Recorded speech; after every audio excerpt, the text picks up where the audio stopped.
Hey everyone, and welcome back to another episode of our academic practices. Today's video is about a mouth drawing. We'll be working on a front view, a side view, and we'll finish with a 3/4 cast drawing.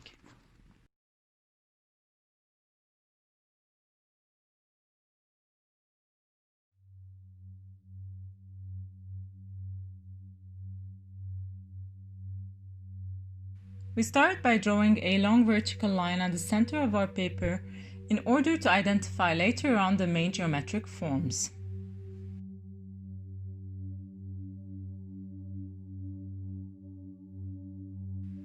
Then we divide our main central line into 3 parts with 2 horizontal linear strokes. On the top horizontal line, we draw the curve of the bottom of our nose.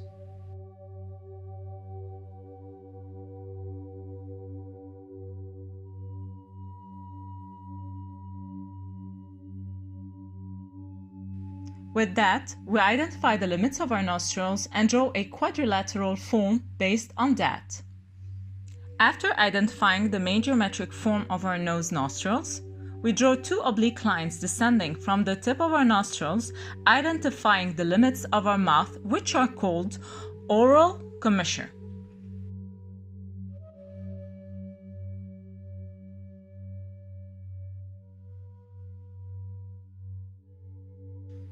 Now we go further into details and start drawing our nose. For those of you interested in knowing how to draw a nose, just click on the link above.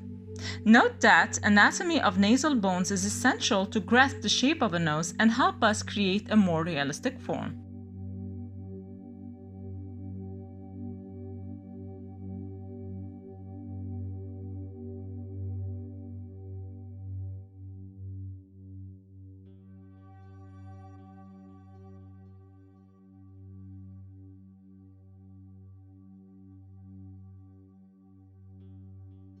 Filtral columns are 2 small bumpy lines between the nose and the mouth that help us identify our upper lip.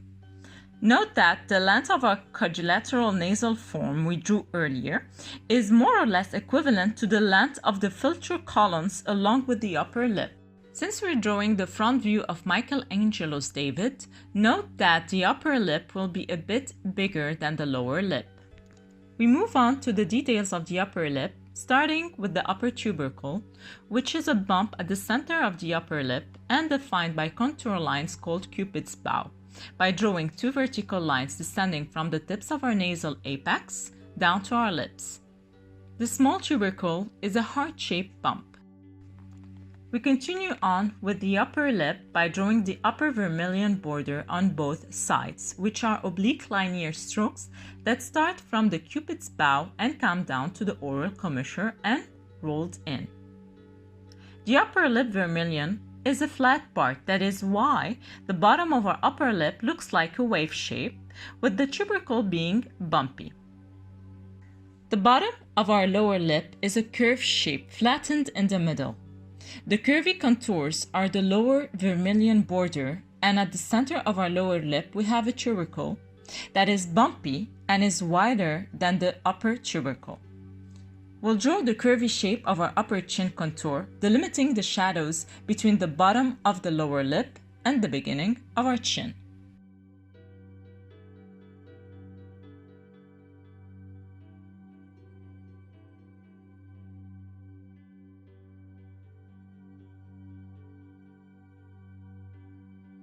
After the main geometric forms, followed by the anatomy of the mouth creating detailed shapes, we draw the shadows by taking care of depicting the right values.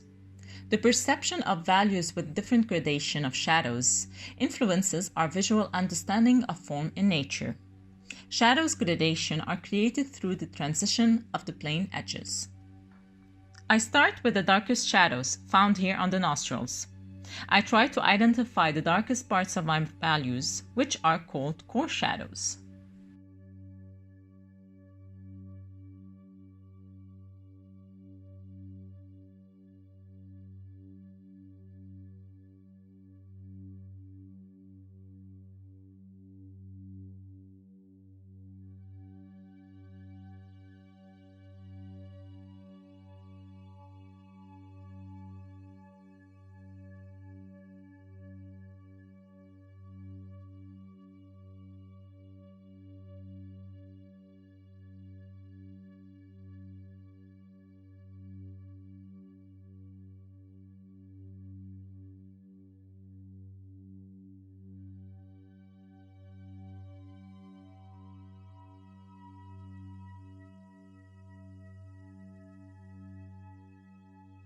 Then we have the dark middle tones translated in the value scale as less darker than our core shadows.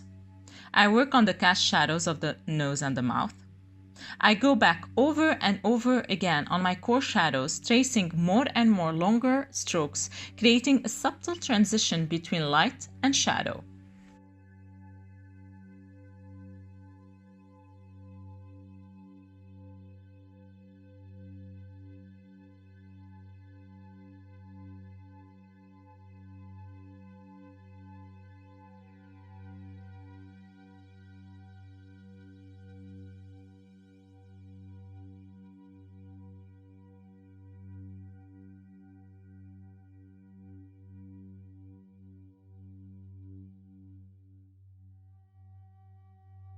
We control the transition of the shading gradation by working on the value scale from darkest to lightest in order to create a 3D realistic form.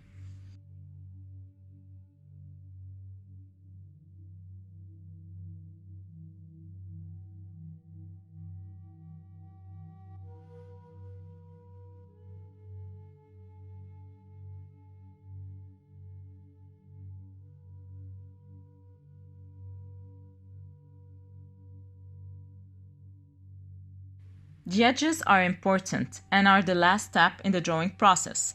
Therefore, defining the edges by controlling the shading gradation strokes until we create a realistic effect.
Now for the side view.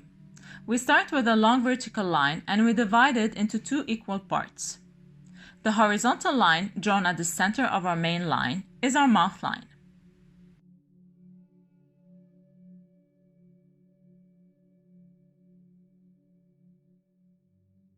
Then we draw an oblique line coming from the bottom of our main line, which is our chin line, and intersecting with the top horizontal line.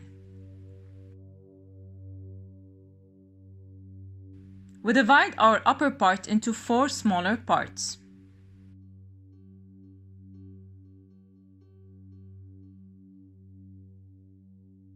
We draw another vertical line from our chin line, joining lines together. We end up creating a geometric form made of 6 lines defining contours.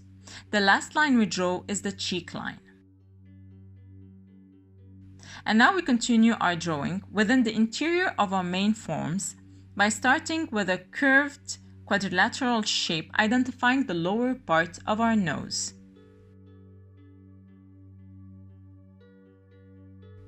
We draw the shape of our nostrils and the edge of our nose tip, defining our great alar cartilage and the fatty tissue of our nose.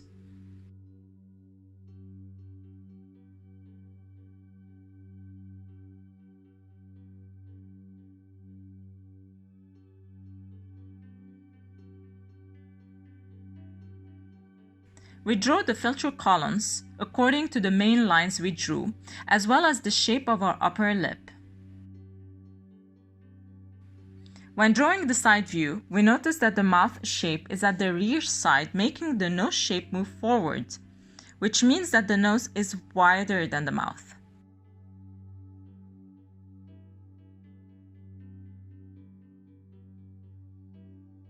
We continue by identifying the mouth anatomical shape by drawing curves and oblique lines of the upper and lower lip, not forgetting to draw the chin.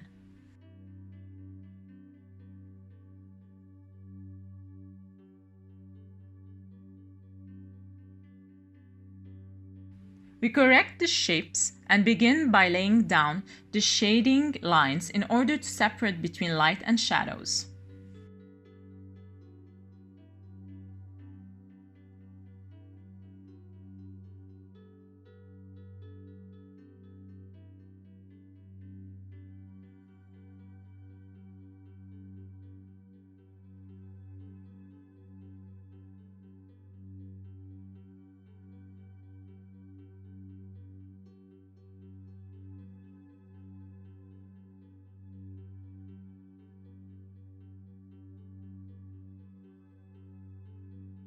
When starting with the shading process, we pay attention for small anatomical details.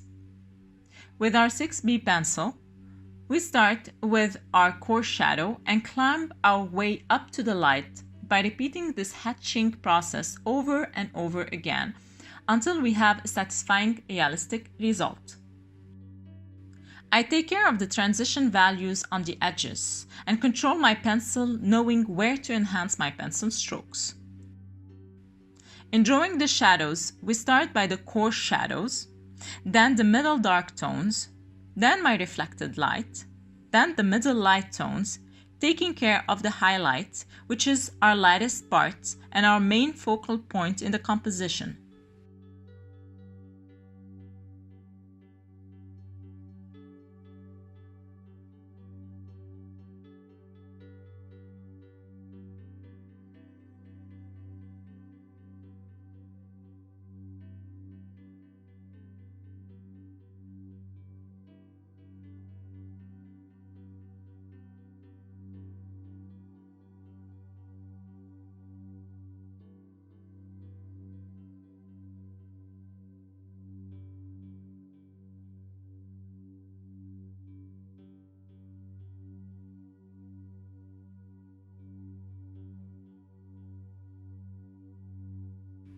Note that the more you observe a cast to draw, the more you find details that you highlight when drawing the shadows.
Now for the 3/4 cast drawing view. Just as previously done in our front and side view, we start with the main geometric forms, identifying the main horizontal and vertical lines and curves. This being said, we accurately depict the locations of our nose, mouth, and chin by drawing rough strokes. We need to depict the face feature shape through accurate proportion. which means that the height of the mouth differs depending on where our model is looking or where our vantage point is, for example. After that, we start with smaller details, which means drawing the anatomical quadrilateral shapes of our face features. We've started from the nose and we work our way down to the chin shape, passing by the mouth by drawing a central and vertical curvilinear relationship between the left and right side of our cast drawing.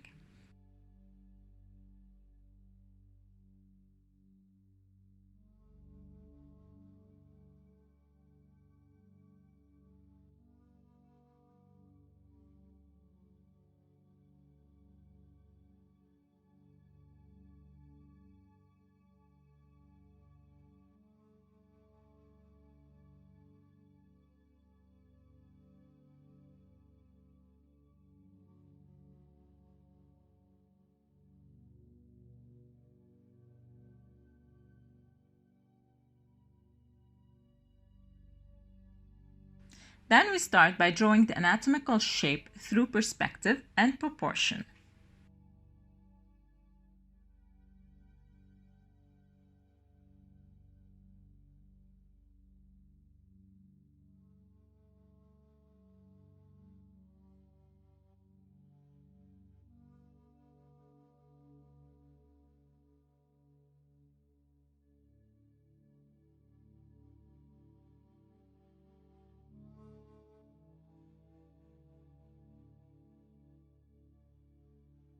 In order to have a realistic drawing, we need to have accurate proportions and anatomical knowledge by working on the whole drawing at the same time. Each step must be depicted correctly, starting from main lines up to the values gradation.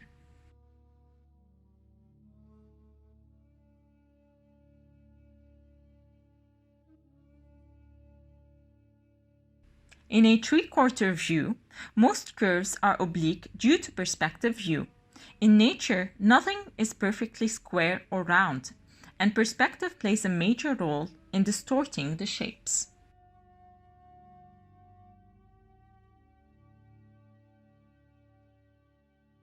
The facial features have a relationship between them based on accurate proportion depending on the vantage point.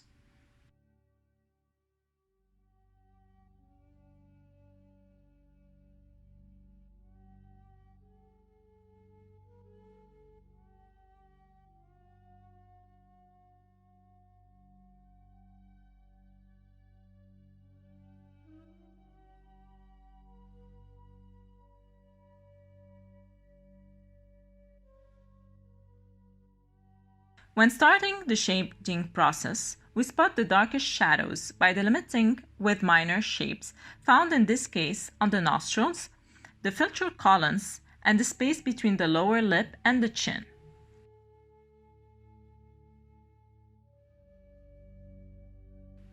By working on each step and observing the cast, we correct and depict our mistakes.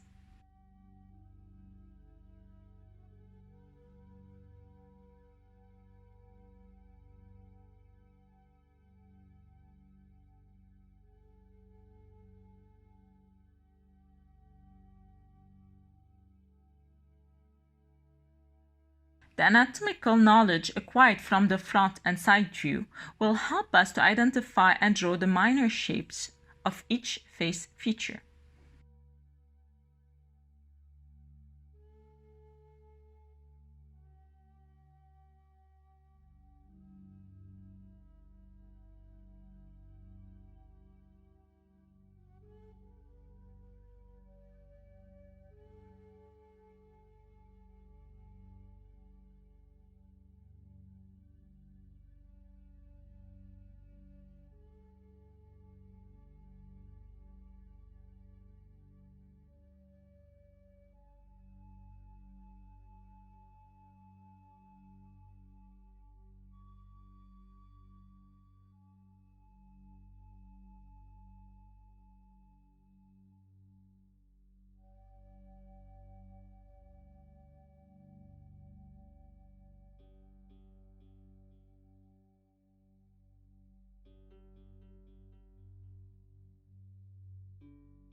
My advice to you is to sketch out the 3/4 facial feature forms before and while drawing the cast in order to be more comfortable and familiar with the process.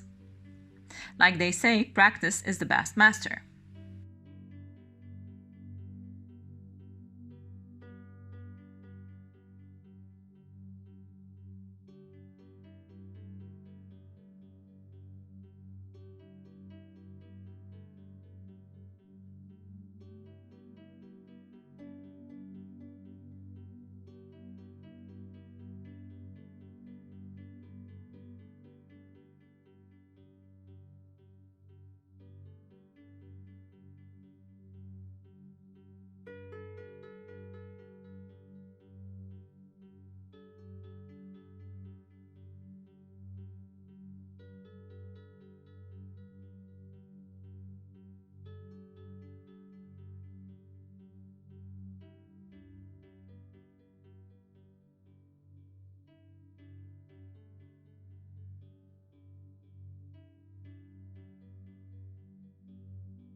After having a satisfying and proportionate drawing, we start with the shading process by delimiting our edges and taking care of small anatomical shapes.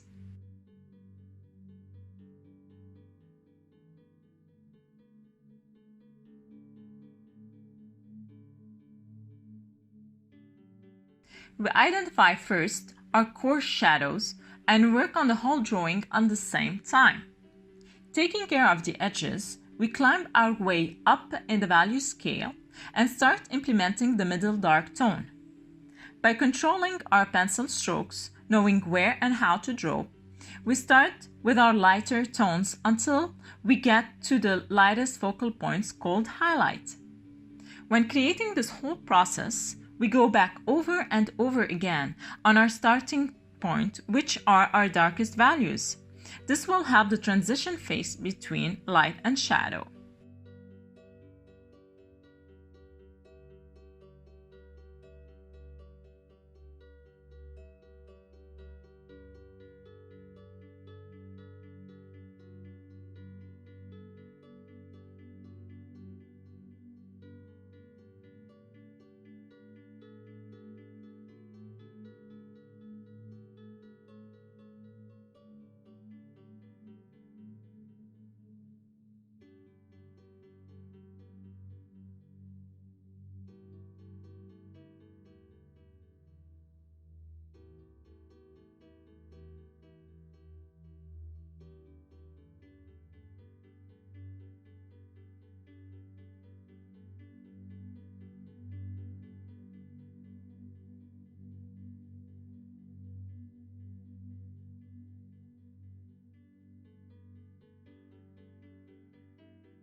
Thanks again for watching. I hope this video was helpful. If you have any comments, don't hesitate to write it in the comment box below. Make sure to give this video a thumbs up and subscribe to my channel for more art inspiration. I'll see you next time. Ciao!